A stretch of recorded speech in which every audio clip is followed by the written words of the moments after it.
Van Hollen, my gosh, he's off in El Salvador, and he's getting the hand. Let me show you. So he's complaining. He's like, "What? I'm here in El Salvador. I can't get to first base with the El Salvadorian government. I'm trying to get the Maryland guy out." The guy that, let me show his sound from, I guess this would have been yesterday morning, when he's like, "I'm going to go down to El Salvador. I'm going to get him out because he's a Marylander." He's technically not. He's technically here illegally. Yes, illegally.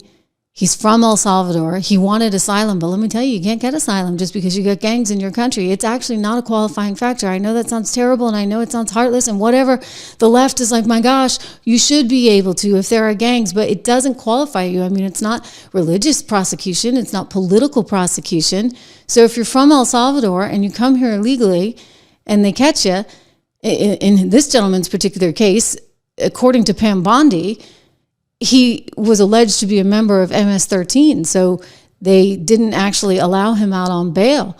But, you'd think he's Jesus Christ superstar, the way the left is going after this. Van Hollen saying, "I'm going to get him out. I'm going down to El Salvador." I saw the comments of President Bukele, and I look forward to meeting with him. I've requested to meet with him. I reached out to the ambassador here to ask to meet while he's here. But I've also made clear, if we can't meet here, I do intend to go to El Salvador to discuss the release of this individual who is illegally detained. A Maryland man who's the father of 3 in a notorious prison in El Salvador. And I believe the president of El Salvador will recognize why it's important to allow him to return to the United States of America, because it is absolutely unjust and illegal to have this Marylander detained one more day in a notorious prison in El Salvador. Of course, President Trump could have just said, bring him home. Of course he could have done that. But this is an administration that has lied about Mr. Abrego Garcia, right? The vice president of the United States tweeted out that he had a criminal record. That was a lie. They're just lying. They've gotten caught lying. They don't want to admit it. And they have an obligation to bring him home. But I will say the president of El Salvador should not now take it upon himself to say that he is detaining him for one more day, because that is kidnapping. I understand that the Attorney General said that we would provide a plane to bring him home. So all the president of El Salvador has to do now is hand over and release an innocent man and let him come home to his family. Okay, innocent. Like I said, Jesus Christ superstar here. So that was yesterday, and there's like a fire under Van Hollen's feet. I mean, forget about what happened when the poor Maryland woman died, actually, hands of an illegal migrant. But, we won't talk about that now. He didn't have much to say back then. But now he's like on a plane down there to El Salvador, but he's getting the hand. They're like, sorry, we're not going to do this. Here we go. I also told his wife and family that I would try to meet with Mr. Abrego Garcia while I was here.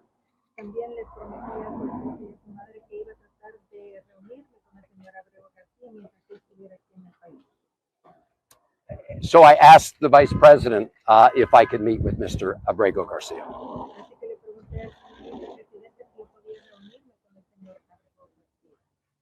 And he said, well, you need to make earlier provisions to go visit CCOT.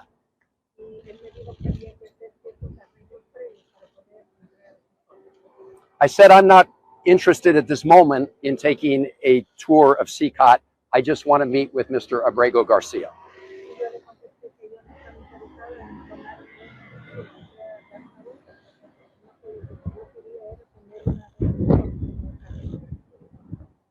He said he was not able to make that happen.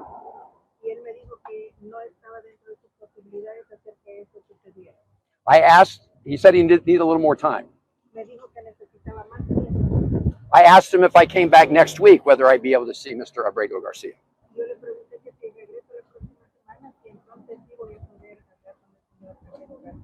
He said he couldn't promise that either.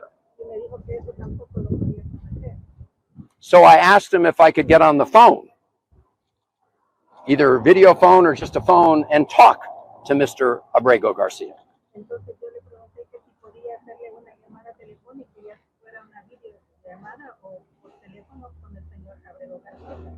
so I could just ask him how he's doing so I could report back to his family.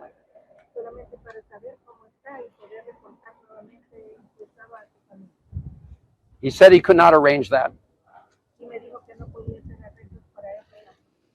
He said maybe if the American embassy were to ask, maybe that could happen.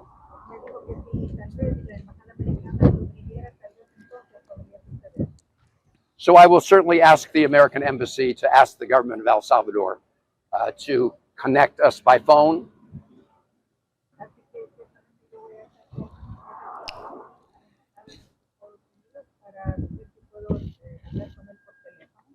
I asked him how about his family? How can he talk to his wife so that she can hear his voice?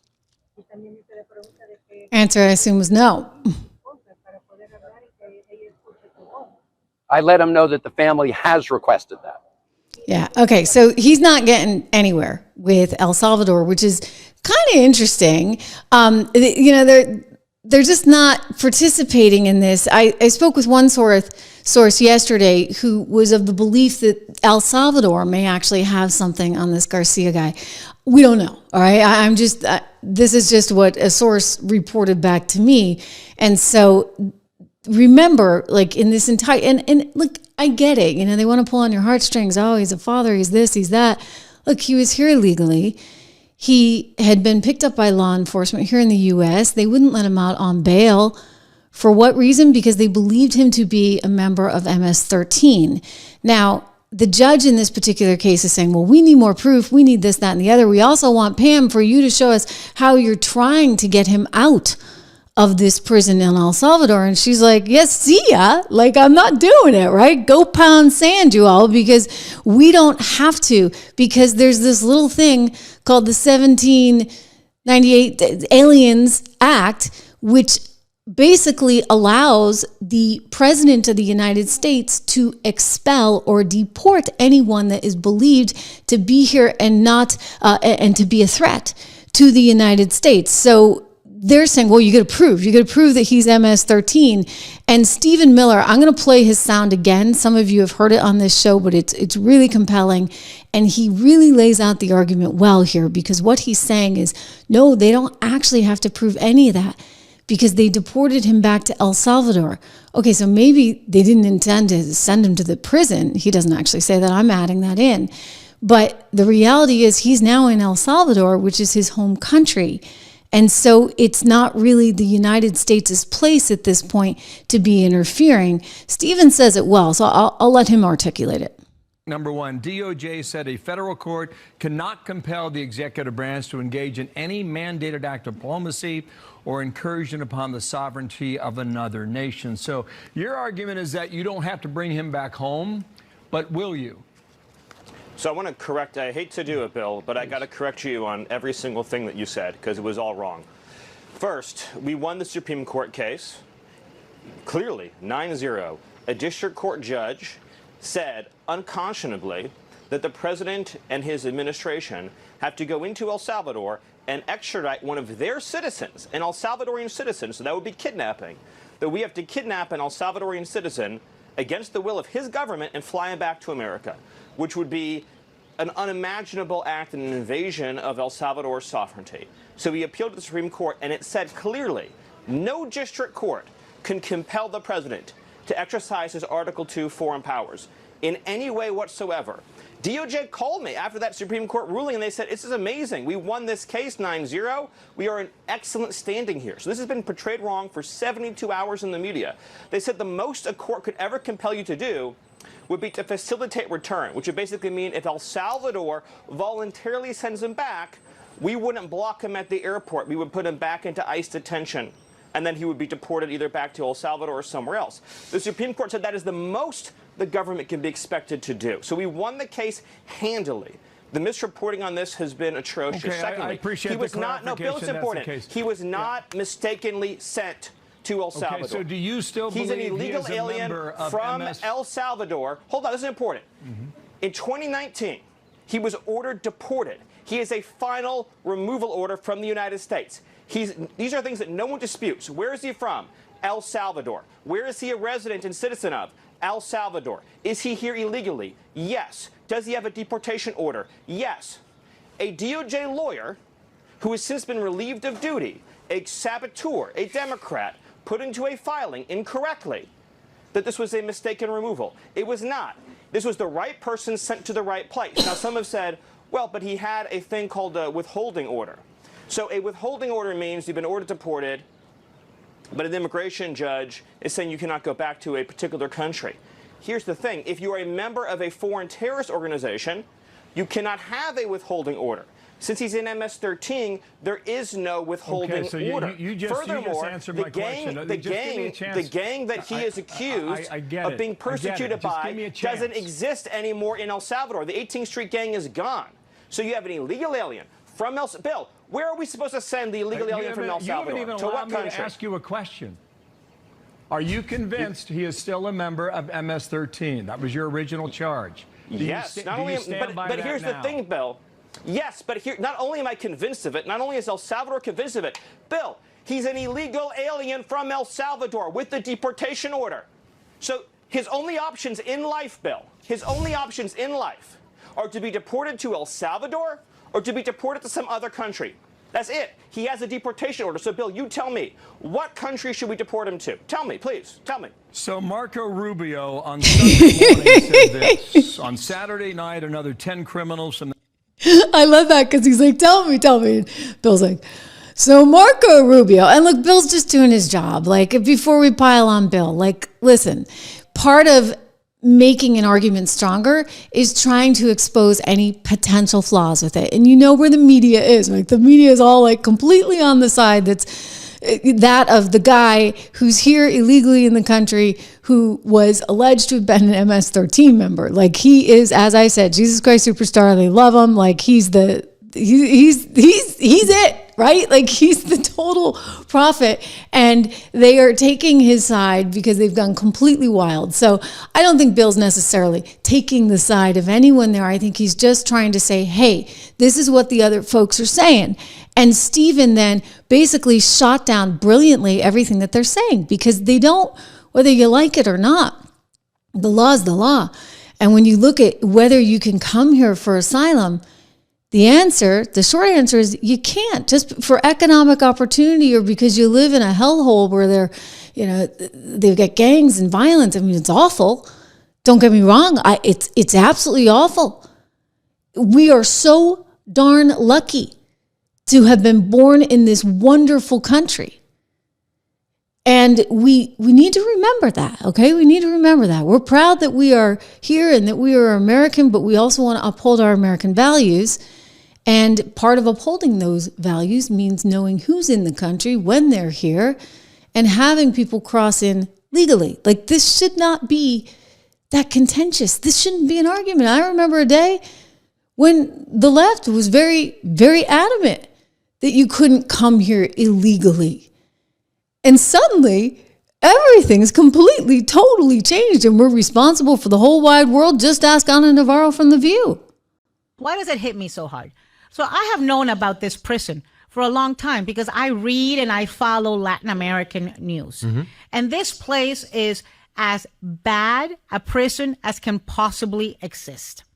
And the idea that we are sending, that the United States of America is sending innocent people just so that Donald Trump can make this point about how he is deporting criminals and animals and monsters, as he calls them, to this prison, when it is a lie. It is a lie. And I told you before, I think that there wasn't more outrage because I don't think people knew the details. Mm-hmm. I don't think people knew just how horrible this prison is. There are no human rights. This is not an American prison. I'm not going to necessarily dispute that, but Ana, like, is that, just think about it. Legally, not with your heart, because, you don't want anybody, especially somebody who may be innocent, right, being sent to a horrible place, but he's not an American. He was here illegally, and they needed to deport him to his home country, and now his home country is trying to figure out what to do. So I don't understand. I'm with Stephen on this. quite how you get to, okay, now we're going to extradite him from his home country when he's not an American to begin with. So this is just like blowing up the whole federal versus state issue. But I'm going to tell you something. Guess who wins the day on this one? The Supreme Court actually decided with the Trump administration that they had the right with the Aliens Act. Because what does the federal government do? But control your borders. Right? That's like the federal government's primary responsibility. So for all these sanctuary city people out there in New Jersey, by the way, Lena Hava's going after you, Phil Murphy, for Kathy Hochul and Letitia James, Pam Bondi's going after you guys. You cannot actually say we are going to defy federal law. If ICE is detaining people, if ICE wants to deport people, you can't get in the way of that. And by the way, just, for public opinion's sake, I don't think that, everybody's going to be on the side of the Rikers Island people, for goodness sakes, right? For goodness sakes. Speaking of Pam Bondi, ladies and gentlemen, is suing the state of Maine, and she's got really good reason. We're going to get to that, but first, a word from one of our sponsors. Now, this is a funny one, but you know what? I actually take my sleep very seriously. So I wanted to tell you about Cozy Earth. Again, one of our great sponsors here on the show. They have amazing stuff, because again, my sleep, I don't mess around. And these products by Cozy Earth, they are designed to really transform your sleep time, your me time, right? Okay, I know I have a lot of guys watching this. Trust me, your wife cares about this, your girlfriend cares about this, your mom cares about this, because you want to really have sort of a luxurious environment when you sleep. When I was younger, I would stay in nice hotels and I'd always be like, oh gosh, the sheets are so nice. They're so nice. And I'd get home and I'd be like, I got these icky sheets. And I'm like, no. Like at some point in your life, you recognize that you deserve, right? You deserve those little things. We women deserve those little things. So I love Cozy Earth. I love all of their products. I love my bamboo sheets. They're actually phenomenal. My sales team was so worried when we took Cozy Earth on as one of the sponsors here on the program, because they know me and they're like, if she doesn't like this, trust me, if she doesn't like this, she's going to be like, there's no way, because I take this very seriously. Whenever I promote a product of any kind, I make sure that it's good stuff. And this is good stuff. So it's no wonder they've got this best-selling bamboo sheet. You should check that out. Really, really soft. They've got temperature cooling things. It's great. I would say this. The other plus on Cozy Earth is it's affordable. CozyEarth.com/Trish. It's not only affordable, but if you use my name, so go to CozyEarth.com/Trish. You get 40% off all of their best-selling sheets, all of their towels, all their pajamas. I actually have a really nice set of very soft pajamas as well, and much more. So you should definitely go check them out. Sanctuary sort of awaits you, if you would, at Cozy Earth. That's their slogan, actually. Sanctuary awaits at Cozy Earth. So CozyEarth.com/Trish. You help the show. You help me. Hopefully you help yourself or a loved one. Good stuff.